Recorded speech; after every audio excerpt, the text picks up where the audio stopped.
à tous, bienvenue sur la chaîne YouTube de l'étudiant pour cette nouvelle vidéo corrigée du brevet 2021. Cette fois-ci, nous allons parler de la partie rédaction, puis ensuite de la partie dictée de l'épreuve de français. Je suis accompagné de Sonia Arbaretaz, professeure de français. Bonjour Sonia. Bonjour Clément. Si vous le voulez bien, je vous propose qu'on commence par parler de la partie rédaction. Il y avait deux sujets à traiter au choix. Le premier, c'était un sujet d'imagination. Alors, je vous propose que je le lise, puis ensuite, vous allez pouvoir nous en parler plus en détail. Alors, ce sujet d'imagination, décrivez la promenade du baron de Sigognac à la tombée de la nuit dans le sinistre jardin du château. Vous conserverez l'atmosphère du texte de Théophile Gautier. Vous préciserez les éléments du paysage qui contribuent à cette atmosphère. Bien, alors effectivement, pour ce sujet d'imagination, donc il fallait produire un texte descriptif. Donc la première chose peut-être sur laquelle revenir, il fallait être particulièrement attentif au verbe de la consigne. Décrivez la promenade du baron, conserver l'atmosphère du texte de Théophile Gautier et préciser les éléments du paysage. Alors je vais développer rapidement ces trois points. Donc le texte descriptif, ça suppose effectivement qu'on va utiliser le point de vue du personnage, le point de vue du baron de Sigognac. Ça ne voulait pas dire nécessairement écrit à la première personne, troisième personne comme dans le texte de Théophile Gautier, mais tout ce que l'on voyait, découvrait, passait par son regard, passait par ce qu'il découvrait. Ensuite, qui dit texte descriptif dit verbe d'état, donc des verbes pour décrire les lieux et surtout le paysage découvert. Cette description aussi, elle devait être portée à l'imparfait, à la troisième personne du singulier et à l'imparfait. Et puis surtout, elle devait apporter énormément de précision et mobiliser tout le lexique de la nature, du jardin. Alors on demandait de préciser les éléments du paysage. Les lieux devaient être aussi inquiétants que le château à l'intérieur duquel on était quand on a étudié le texte.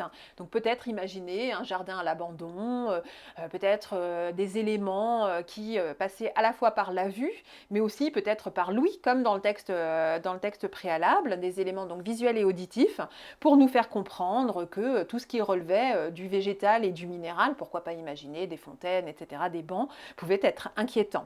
Donc voilà, il fallait conserver cette atmosphère fantastique et évidemment structurer son texte pour obtenir un maximum de points. Très bien, merci Sonia. Ensuite, il s'agissait d'un sujet de réflexion qui est le suivant.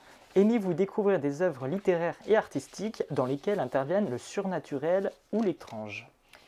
Alors pour ce sujet de réflexion, d'argumentation, effectivement, on attendait donc du candidat qu'il produise un développement argumenté, structuré, effectivement, autour d'une intro, de 2, 3 paragraphes et puis d'une conclusion. Et c'était un sujet qui invitait à réfléchir finalement au goût, alors pas seulement pour la littérature fantastique, mais pour les œuvres étranges, surnaturelles. Et par œuvre, il fallait entendre qu'on pouvait s'appuyer à la fois sur des textes, ça c'était évidemment bienvenu, aller chercher des appuis comme sur le texte de Théophile Gautier et puis sur d'autres lectures, en quatrième notamment, les candidats ont dû lire des œuvres fantastiques, mais ça pouvait être aussi des appuis sur le cinéma, ça pouvait être des appuis sur des œuvres picturales, des tableaux, des photos, donc le sujet avait cette particularité de ne pas se limiter au seul champ littéraire, donc ça c'était important. Et puis ensuite, quelle que soit la réponse à donner, on pouvait ou non apprécier la présence d'étranges ou de surnaturels, il fallait surtout développer et déployer des arguments et des exemples. Donc on n'attendait pas du candidat une réponse qui aille dans un sens ou dans un autre, il pouvait soutenir éventuellement deux points de vue, le tout était de les justifier, de les structurer, donc dans ce que l'on appelle un développement construit. Très bien, merci Sonia. Alors maintenant, nous allons parler de la dictée. Pendant près de 20 minutes, les élèves ont planché sur une dictée. Un extrait de l'œuvre de François-René de Chateaubriand, Mémoire d'outre-tombe. Sonia, vous allez pouvoir nous montrer à l'aide du tableau les principaux mots, points qu'il ne fallait pas manquer lors de la rédaction de la dictée. Oui, alors effectivement, je vais essayer de structurer un petit peu le propos là autour des principales difficultés. Alors la première, elle était liée au statut du narrateur. Théoriquement, donc tous les lecteurs, tous les examinateurs et surveillants là dans les salles ont précisé à la lecture que le narrateur était un homme. Et cette précision, elle était importante puisqu'elle permettait en fait d'être particulièrement attentif aux accords du participe passé. Et c'est ainsi donc il fallait écrire j'en étais averti i, puisque le narrateur était un homme, ou bien encore, un peu plus loin dans le texte, relégué. Donc je reviens encore au texte, relégué dans l'endroit le plus désert à l'ouverture des galeries, il fallait nécessairement donc être attentif à cette indication-là. Ça pouvait déjà être un premier niveau de difficulté.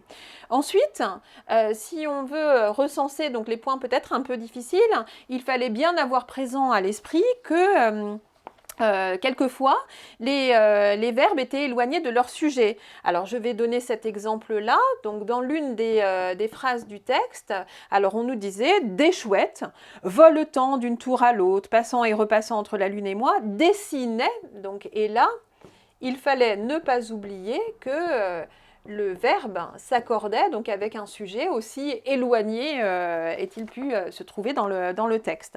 Donc ça pouvait être effectivement peut-être des sources de difficultés. Une troisième difficulté éventuelle, celle de l'accord du nom commun avec l'adjectif. À un endroit dans le texte, il était question d'un vent qui semblait courir à pas léger. Alors, à pas léger, donc à pas léger. Ici, donc l'adjectif prenait un pluriel, enfin la marque du pluriel, parce qu'on imagine bien que, en général, quand on se déplace, on fait plusieurs pas, et il ne fallait pas oublier, même si le mot est dans sa forme toujours écrit de la même manière, assez invariable. Donc ça, c'était pour les principales difficultés, peut-être liées à la grammaire, purement et simplement. Ensuite, des difficultés peut-être lexicales. Il y avait effectivement au moins un mot rare, je pense au mot losanger. Il était question donc dans la description de carreaux losangers. Alors, effectivement, c'est sans doute le mot losanger. Je vais essayer de dessiner un G qui soit un G lisible. Voilà, le mot losanger est sans doute un mot très peu employé aujourd'hui. On parle de losange, certes, mais on ne rencontre pas cet adjectif-là. Donc peut-être, effectivement, ça pouvait être une source de difficulté. Et enfin, donc, dans ce qui pouvait encore peut-être prêter à confusion, c'était les histoires de consonnes dont on ne sait pas toujours si elles sont simples ou doubles.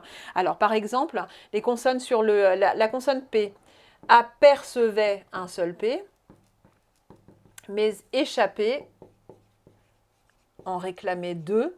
Et quelquefois, effectivement, on ne sait pas nécessairement. Toujours sur des histoires de consonnes redoublées, peut-être aussi bien se souvenir que dans le mot souterrain, eh bien, il fallait effectivement se souvenir du radical et peut-être ne pas oublier de redoubler le R. Pour le reste, il semblerait que cette difficulté ait pu être relativement accessible et c'est ce qu'on souhaite aux candidats. Très bien, eh bien, merci Sonia pour vos éclairages. Pardon. Merci à tous d'avoir suivi cette vidéo et on se retrouve cet après-midi pour les mathématiques.